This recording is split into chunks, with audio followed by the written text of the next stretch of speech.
Are you looking for more out of your life? Do you need ideas on how to start new businesses and how to move forward in your own personal life? Well, guess what? You have come to the right radio show. At You Can Overcome Anything podcast show, you will learn and hear from many people from all walks of life who are sharing their challenges, their stories, their habits, and the mind shifts they had to overcome to become who they are today. On top, you will get a chance to connect and see how you can overcome anything by networking and learning about your next move through this radio show. I present to you our great speakers at You Can Overcome Anything podcast show with your host, Cesar Espino.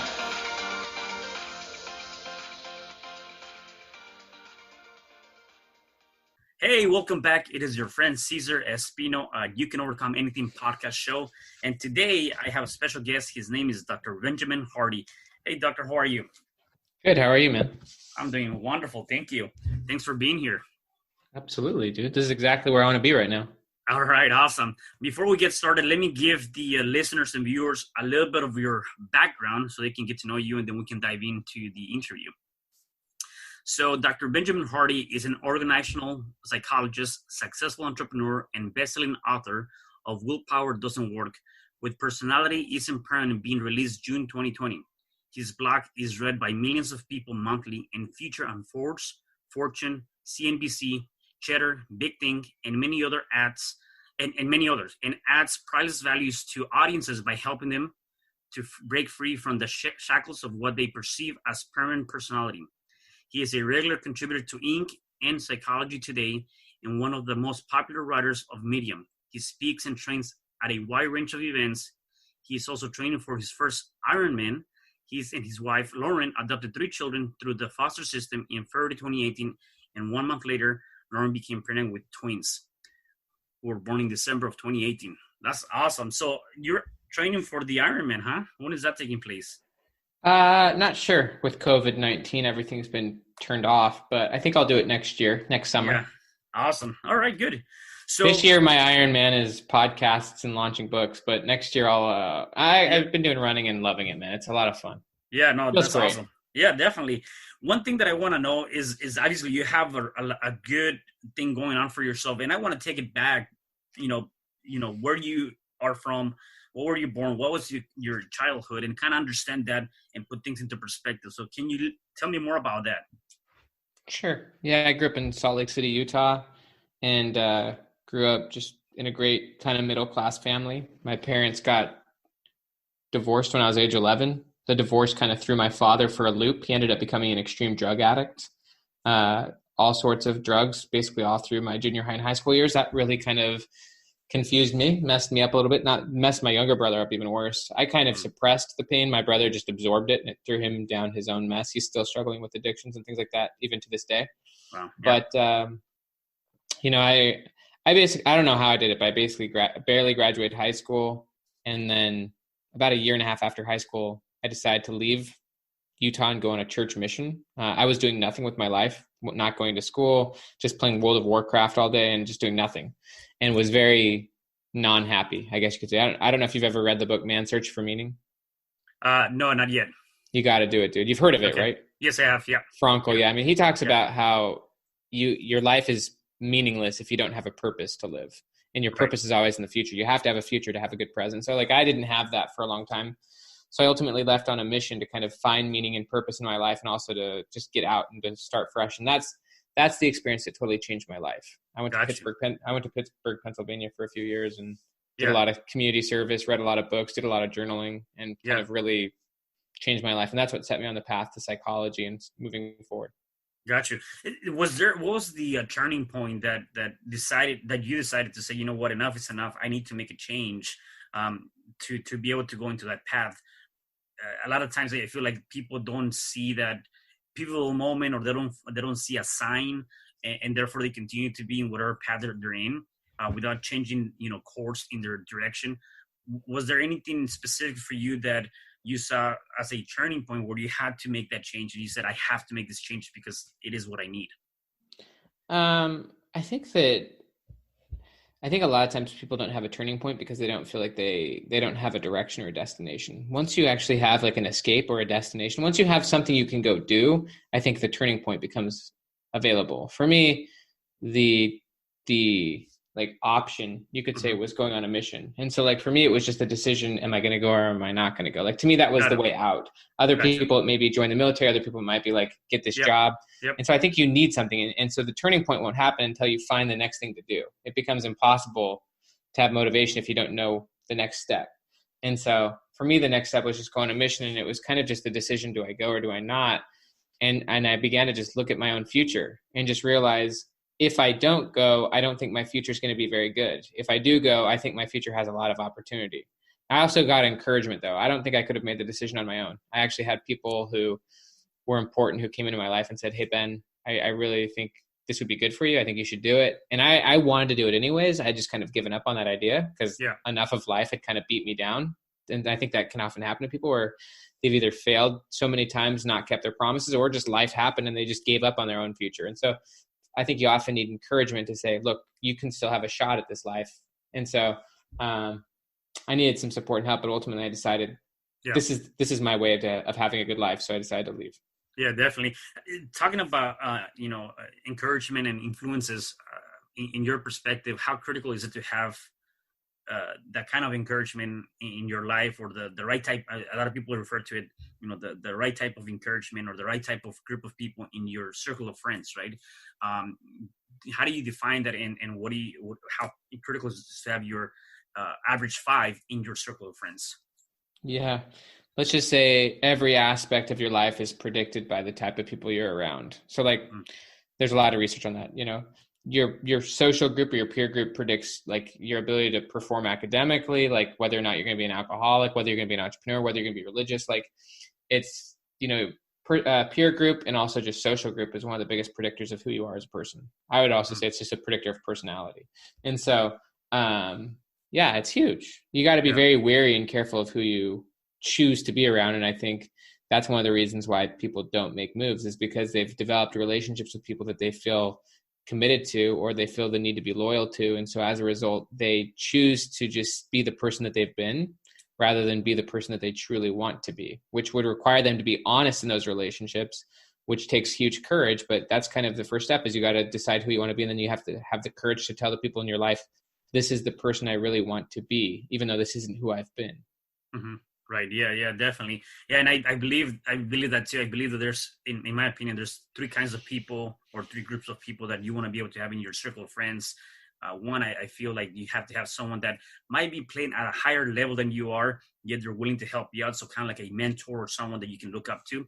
And then, so that's one group of people. The other group of people, I believe, is people that are playing at the same level as you are, yet they're helping you, they're edifying you, they're pushing you, they're part of that same community. And then the last one I think is critical, is to be able to have people that want to be like you and have that drive where you can reach down and bring them up to your level. So you're helping out people, right? And I think once you can create that abundance between those 3 different groups of people, then things for you work out in a different aspect too, right? So that's kind of how I see it from my perspective. Yeah, that's interesting. I see it in a similar way, but different. Because there's a lot of people who I help and support with my skill sets that are not necessarily above or below me, but are maybe like somewhere way over here. Like, Gotcha. Like as far as like a collaboration, I'll help people who may not be above or below me, but who want my skill set. And so rather than like I'm being mentored or rather than I'm helping, you can create collaborations with people where you share either audiences or skill sets. Kind of like this, I wouldn't consider you above or below me, but we're sharing sharing skill sets as a collaboration to create some unified. So I think that might be a 4th. Yeah, definitely. And then in terms of personality, how critical is that role that plays in your past, present, and future? Basically what I talk about in the book is that, and there's a lot of really interesting, cool research on this subject now.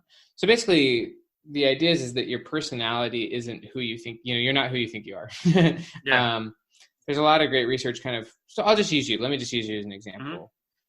Cesar, do you think you're the same person you were 10 years ago? No. You're not the exact same guy? No. I agree.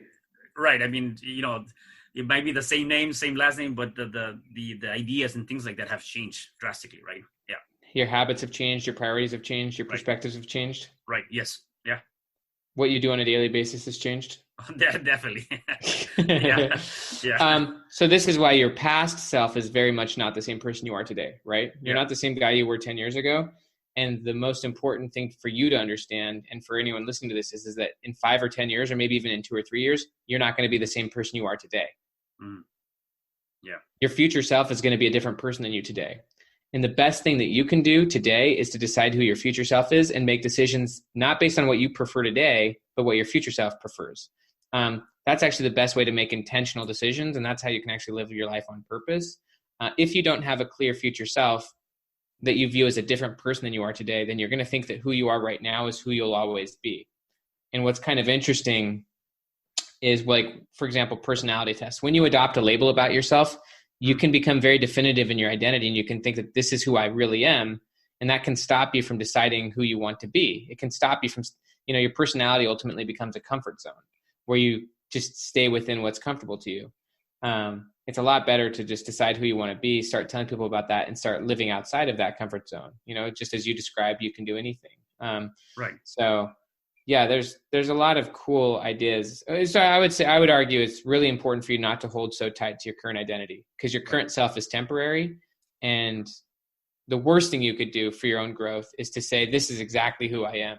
That's basically what's called a fixed mindset. Got you. And one thing that I've seen and noticed is that sometimes people tend to really go back to the past and either use that as a validation or use that as a way of making, holding a decision today. I think that we're looking for that validation. We're looking for kind of like that permission. It's like, how did I perform in the past? And to be able to perform now, or whatever I'm going to be doing. And I'm not saying that that's necessarily a negative thing or a bad thing. I just feel that many people might go back to the past and use that to create a validation, right? Very similar to where we're seeking other people's opinions to do something or not. So in your opinion, how critical is it for you to go back and do get validation of past actions or whatever you might have done to create something today? I think looking to the past for inspiration is useful. Like, you can, for example, look back and say, when was a time when I, dealt with a big problem? And then you can kind of realize that you drew on some strengths that maybe you had forgot you had. So I think you can use the past as a source of inspiration and a source of information, but you should never use the past as a form of justification for who you are today. And so, like, a lot of people, if they've had trauma or negative experiences from the past, they will use their past as kind of, honestly, like a weapon, like they weaponize the past, I guess you could say, to kind of claim that they are who they are and that they don't need to change. And it's important to realize that your past is not objective. Like, your past is a story. It's a fiction, and it's a meaning, and you can change the meaning of it. Like, if you had something negative happen to you, that your perspective of the past is just your perspective. It's not actually what really happened. It's the meaning you gave to that event.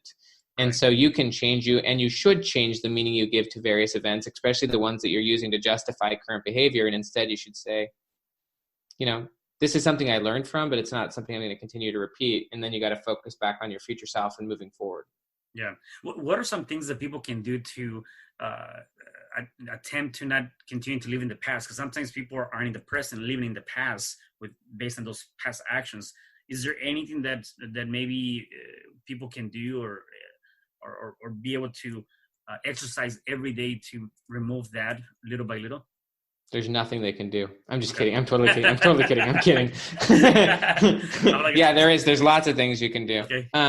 I think the biggest thing for people who are holding on to something from the past is beginning to express it. So, like, basically, there's unresolved emotional issues, and the first part is just opening up and facing them. You could do that in your journal. By honestly giving your thoughts and emotions form, you stop suffering through them. Also, by talking to people about them, telling people about the biggest challenges you've faced or the things that you're holding on to, openly admitting that, like, these are the things that you've been holding on to. I think the biggest key step is just opening up with yourself and with other people, journaling, talking to people. But also, it's really crucial to take the time to think about the person you want to be. There are changes we all want to make. And not only do you want to talk about the past and think about the events that have kind of shaped and influenced your thinking and being open and willing to talk about those, but it's also important to talk about the changes and the goals and the direction you want to go. I think so journaling about the past and the future, and also talking with positive, supportive people about the struggles you've gone through and about how you're ready to get back to moving forward. I think that those are crucial things that anyone could do. Those are kind of the most basic, but honestly, most people are not doing it. Yeah, right. Definitely. And I know, yeah, definitely. Like one thing is like journaling it sounds, it's very simple, yet you're right. A lot of people don't do it. And before you know, the day is gone and you haven't done not even. Just write about it. Write about the things that, you believe have negatively impacted you and the stories you've told about yourself in the past, and then think about what's the story you would rather tell. And then maybe, but the key is that it's not just in your head and it's not in your journal. The journal can be an amazing tool for giving yourself the space and like to give your thoughts form. But if you don't make it public and if you don't start sharing it, then your chances of moving it from thought to action are weak. You need to start telling people about it and becoming more vulnerable. And the reason that's so important is because then you can start telling a story that's reflective of your future, so that you can start being more consistent to the person you want to be, rather than just continuing to live consistent with the person you've been. And so by becoming vocal and honest and public about it, you're basically saying, I'm ready to start making these changes. Then you would obviously begin to remove the influences that have kept you the person you are. You'd start to maybe change the inputs. You'd stop taking in the same information, experiences, and people, and you start investing in new experiences. You'd start studying and being around people that are the direction you want to go, and getting into better relationships. Got it. One thing too, and you were talking about, being able to say, who do we want to be, and start acting like the future self that we want to be, right? Or start creating that for ourselves. Sometimes people don't have a clear aspect, or they don't have the clarity, or to even know what is their highest intention or what they want to be in the near future. And a lot of times I hear people say, well, just find your passion, or understand your why, or do this or do that, right? And a lot of times people are lost. They don't know how to find that. They don't know how to create that. What are some things that we can do to start looking at putting that puzzle together of who we should be, working for in the near future? You don't find it. Okay. You decide. Your future self is not something you discover. It's something you decide. We all have, inside of us, changes we want to make. Like, if we're just honest with ourselves, all progress starts by telling the truth. And, they say that the number one deathbed regret is that people didn't have the courage to be who they wanted to be. Instead, they lived up to the expectations of those around them. So I think the first starting point is just saying, and you don't have to go 10 years into the future. You could go literally a month into the future. You could go a week into the future. You could go, I like the idea of a year or two, or even 3 years, but it's if you actually had the choice, what would you like to do with your life? What would you like to do with your time? What would you like your future to look like? Who would you like to be? What kind of relationships would you like to be in? How would you like your health to be? I think just taking the time to start to conceptualize and think about the thing that people don't realize is that they actually can design themselves. We can make choices about the type of people we are. Like, if you're listening to me right now, this isn't just me. This isn't the person I've always been. I chose to be someone who studied psychology. I chose to be someone who was an author. I chose to be someone who had 5 kids. These were decisions I made in the past about who I wanted to become in the future, which is now my present. So it's literally about developing the ability to make choices about the type of person and circumstances you want to be in. You can get to the point where you're like, I want to start making millions of dollars. And then you become the kind of person who does that. But I think as a starting point, it's like, okay, I want to be someone who's healthy, someone who feels great during my time. I want to start to, be around people that make me feel awesome. I want to have experiences where I'm traveling. It's literally just thinking about the type of life you want to have and the type of person you want to be. And the more detailed you get, the more then you can use that as the benchmark for what you do today. The worst thing you would do is use your current preferences or your current emotions to make decisions. Because there's a lot of times, honestly, when you just don't want to make the right decision today, or you don't want to do the right thing. Like, for example, when I go home from work, I'm often exhausted. I wake up early and I work hard. And when I go home, I've got 5 kids. I've got kids who want to go swimming with me and play with me. And like, if I just made my decisions based on the preferences of the moment, I would say no. I'd say I'm tired. I'm just going to sit and look at Facebook because I'm fried. Mm-hmm. But instead I'm like, how would my future self want to remember this? Like, who's the person I want to be? I'll use that as the benchmark for my decisions today. So if you don't have that, if you haven't taken the time to think about who you want to be, then you can't live positively in the present. Like, you're going to just waste your time, and you're just going to live based on your current emotions, which are going to basically be to seek comfort and apathy. Yeah, I love that. I think that's very powerful, and I never saw it that way. And I love the fact that you can, you got to start thinking about what do I want to do tomorrow in that person, and start utilizing. I really, really love that. I think it's very powerful. Now, in terms of the how important is it for you to work on the unconscious mind? The unconscious is huge. Your unconscious is who you are right now. Your unconscious and your physical body are pretty much the same thing. So like, wherever you are as a person right now, your unconscious is going to try to keep you here. Like, your unconscious is you on autopilot. Like, it's called unconscious because you can do it without thinking about it. It's your habits. It's just you as a person. So as an example, if you're someone like all of us who grabs your phone without thinking and just starts swiping, the reason you do that is because your body has become addicted to literally the dopamine and chemicals that you get. And so we do things unconsciously without thinking. Actually, they say about 95% of your behavior is unconscious. And so your unconscious and your environment and your current self are going to try to keep you exactly where you're at. Your personality is your comfort zone, and you want to stay in your comfort zone. The only way to upgrade your subconscious is first to have a new perspective of who you want to be, to start talking about it and start making big steps towards that. Every time you do, you start to change your identity. You start to signal back to you a new self. And so essentially, like, if you think about your future self as where you want to be, like, just as one example, 4 or 5 years ago, the person I wanted to be was a professional author, making a great living and providing for my family and being able to basically work whenever I wanted. That was kind of the person I was wanting to be. Once you actually become that new version of your future self, then that becomes your new normal, your new subconscious. That becomes your new life, where it's just like, you're no longer dreaming, you're just doing it. But then you'll still need to recreate a new future self, or else your life will start to lack meaning again. So the only way to break through from your subconscious is to start living consciously. And the only way you can live consciously is if you're living towards a direction. So you have to have a future self that you're working towards daily and even courageously. And every time you take a conscious step forward, you're actually breaking down your current subconscious and rebuilding it into the new one. Yeah, I love that. And with that, I'm assuming that there's certain programs that we can take on, from media to reading to listening. Like, all of that is affecting the unconscious mind, right? Everything that comes in, for sure. You want to obviously surround yourself with good content, with good people, with good experiences, but also you can train your mind to start to realize your future identity as your current self. I mean, just writing about your goals, writing about what you're going to accomplish, and then actually making that step. I think by vocalizing, this is why people say like affirmations, because you're telling yourself, if you're someone who's totally out of shape, I'm going to be fit. I'm going to be fit. Like, that's really good, because you're like retraining yourself to see yourself differently. But also then telling people about it, maybe investing in like a personal trainer. Like, all of these decisions are telling your subconscious, look, I'm going in a new direction. I'm not going to stay the person I've been. Tell me about your book. What your very first book, right? Willpower Doesn't Work.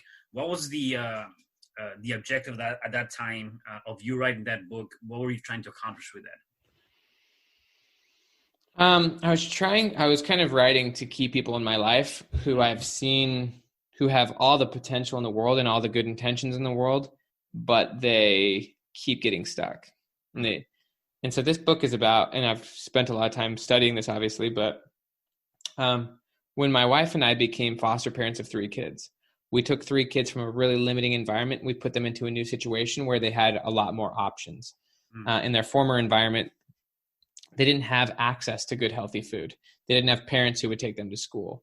They didn't have high quality, like, friends or like support. They didn't, and so so basically the book is about how your choices are limited by your options, and your options are limited by your environment. And when you're in a new environment, you not only have new choices, but you also have new requirements. Like, when me and my wife went from 0 to 3, we were required to do things we had never done before. And so a lot of people, especially in like the Western world, like America and stuff, we really focus on the individual. We ignore the context that shapes the individual. So this book is about how essentially environment matters a lot more than willpower. And it's about how you have to choose who you want to be, and you have to create that environment, or else you'll never get there. And I've seen that too many times. I've seen people who have genuine interests and they have genuine goals, but they never get there because they maintain the same influences that keep them stuck. Yeah, got it. Okay. And then your new book that's going to be coming out pretty soon, that's about personality, right? Isn't permanent. So you talk a lot about kind of what we're talking about right now, which is, your current personality is not going to be your past or future personality, and you got to be able to distinguish those different aspects. What is the idea there behind that book? The main idea is obviously that your personality isn't a fixed trait, like a lot of people think. It's not something you discover, it's something you decide, and you get to choose how you view your past. You get to choose the future you create, and ultimately you have to decide who you are in the future and use that as the basis for who you become. A lot of people use the past as the basis for who they are. And so this book really kind of breaks down all the science on how that works. And there's a lot of great new science. I mean, there's a lot of science, for example, on, just personality tests in general. Like most of the personality tests that are popular these days are not good science. And also they create a fixed mindset.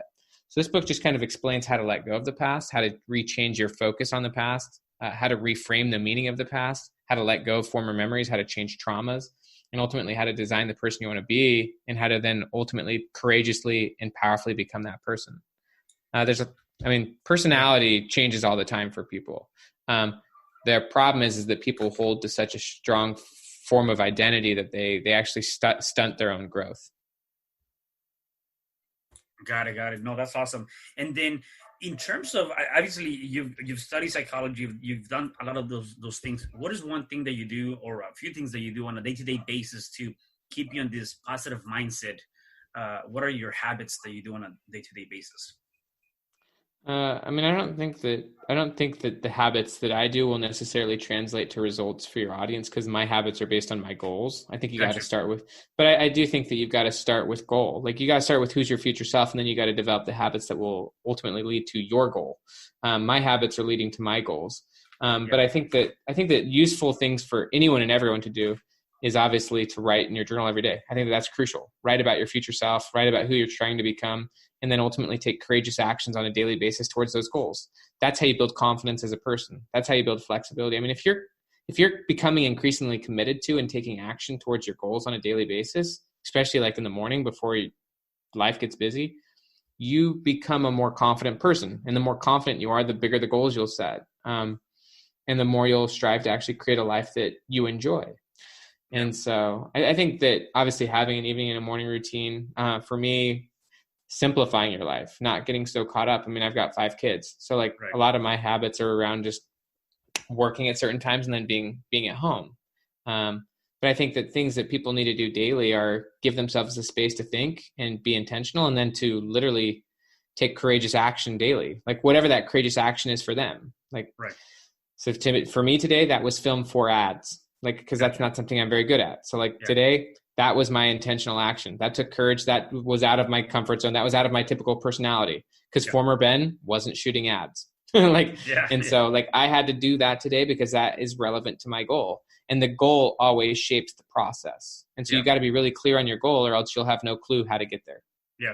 And that's one thing that I love too, is obviously creating I call them action plans or goals, same aspect, right? How do you go about doing that?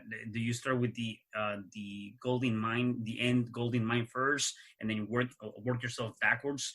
What is your strategy in creating goals? Because I know sometimes people that I've talked to, they have no clue on how to set up a goal. They don't know how to put it together or strategize that. And I think that's critical in anything that we do, whether it's personal or professional, right? How do you go about creating your goals for yourself? Start with your future identity. Who's your future self? Okay. Literally, you've got to start there. Who's the person you want to become? What is their situation like? And then once you've kind of detailed out your future circumstances and your future self, the next step is, well, what is an outcome that would allow that to be true? So for example, when I decided I wanted to be a professional writer, I had to be specific about who I wanted to be. I wanted to be making at least 6 figures. I wanted to be a traditionally published author. I wanted to be able to have flexibility in my schedule because I had kids. And so once I had kind of my future self in mind, I then had to set a goal that I could focus on and achieve. And so for me, it was get a 6-figure book deal.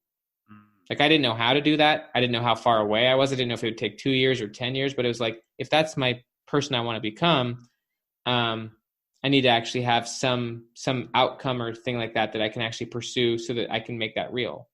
So I think once you've decided who you want to be, you need to find, I would say, do a lot of education. You got to find out what would be required for you to actually become that person. And then you need to set a big measurable goal. I think the less goals, the better. For me, it was one goal, get a 6-figure book deal. Once I had that goal, then I could reverse engineer how to do it. And then I could ask the right questions. Like, well, I would ask other agents or authors. It's like, how do you get a 6-figure book deal? Well, you got to get 100,000 email subscribers. Oh, well, how do you do that? Well, you got to get really good at writing blog posts and stuff like that. So your process gets clarified once you've decided a goal, but that goal needs to clearly lead you to the person you want to be. So you need to start with your future self and then set a goal that you say, if this were true, then I would be able to be the person I want to be. Right. And what are the actions that are going to help you with that? Okay, cool. I love that. I have a couple of more questions for you before I let you go. If people wanted to find more about you, like you say you do speaking, how can people connect with you at a different level, or where can they find you? Yeah, just benjaminhardy.com is where you can find me. All my blog posts are there. You can find free resources. If you pre-order the book, you can get several free online courses. Nice. I have a course that takes you through all of the exercises in this book. I have a journaling course that over 10,000 people have purchased that kind of takes you through strategies for reframing your past, upgrading your subconscious. There's even a blogging course that people paid $3,000 to attend a live event that I did. And I break down all my blogging strategies and things like that. There's a lot of free things I give away on my website, nice. Especially for people who pre-order the book. Like, you get pretty much everything I've ever put out. Yeah, so definitely need to go out and check that out. And then in terms of what is one thing that you can tell our audience in terms of what they can do to start overcoming any obstacles in their life? There's a really good quote that question reminds me of. The quote is, "We are kept from our goal, not by obstacles, but by a clear path to a lesser goal." So like, a lot of times people won't go through the obstacles. Instead, they'll take a clear path to a lesser goal. So I think, how do you get through the obstacles? You get help. First off, you tell people about your goals. Second off, you get help through those goals, because the more you try to do it by yourself, the more you're going to procrastinate and get stuck. You need help. You need encouragement. You need support. You need mentorship. Some of the things you've already said. The more help you can get, the easier your obstacles become. And the longer you wait to get help, the longer a single obstacle will keep you stuck, because there's 1,000 obstacles between you and your future self. And why would you get stuck on one of them for like a week, a month, or a year? Rather, you need to just get the help you need so that you can get through obstacles faster. And, every obstacle you get through, you build confidence. And so I think that just, you need help to get through those obstacles. And the sooner you can get the right help, the faster you'll get through them. So I would say, if you're committed to the goal, you'll get help. If you're committed to your ego, you'll just wait. You'll just let it. You'll just sit. And so the faster you just say, I don't know what I'm doing and I need help, the sooner you'll get through those obstacles. Yeah. One thing that I've heard too is that sometimes people feel like there's not enough resources, or I don't have the means to be able to go out and get that resource. So what would you say to something like that? I don't think you necessarily need money always. There's a lot of free education online. There's a lot of people, like you said, who are maybe 1 or 2 steps ahead of you, who you can help them achieve their goals, and in due process, they can teach you how to take the next step. It's not like you need to go straight to the people at the top. Right. Sometimes and so, I, as an example, really wanted to learn from a guy named Dan Sullivan. I don't know if you've heard of Dan. I have, yes.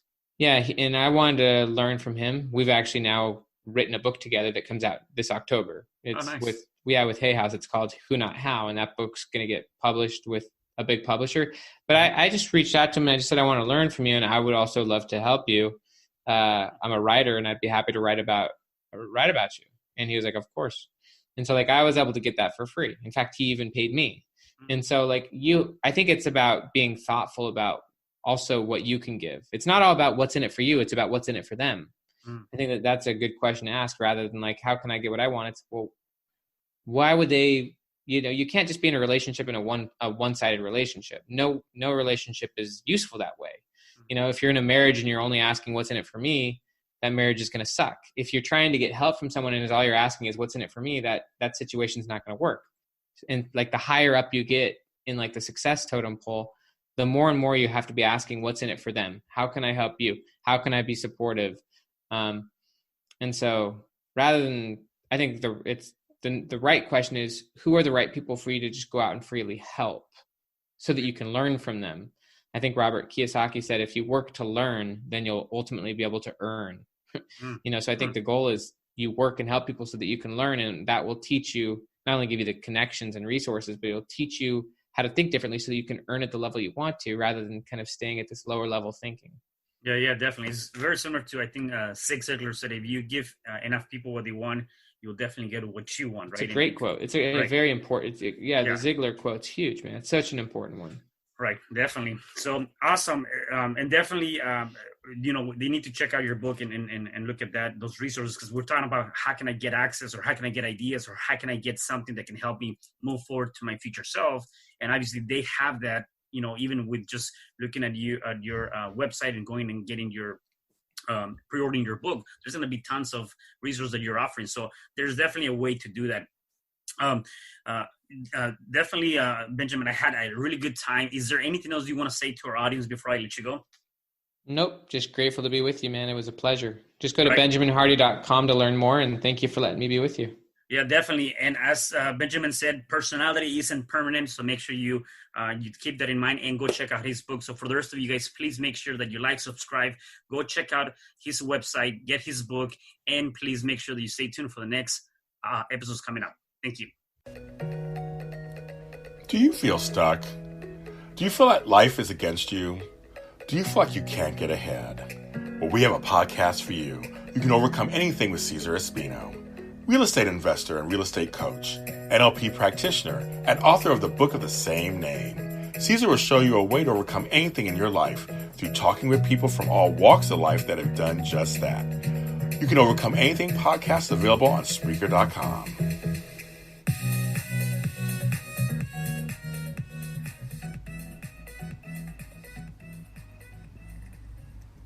Thank you for having me today. I am so glad you tuned in to this podcast. You can find me at Spreaker.com, where you can like and subscribe. And to learn more about myself and my services, you can find me at www.CesarRespino.com, or you can also find me at Facebook under Cesar R. Espino.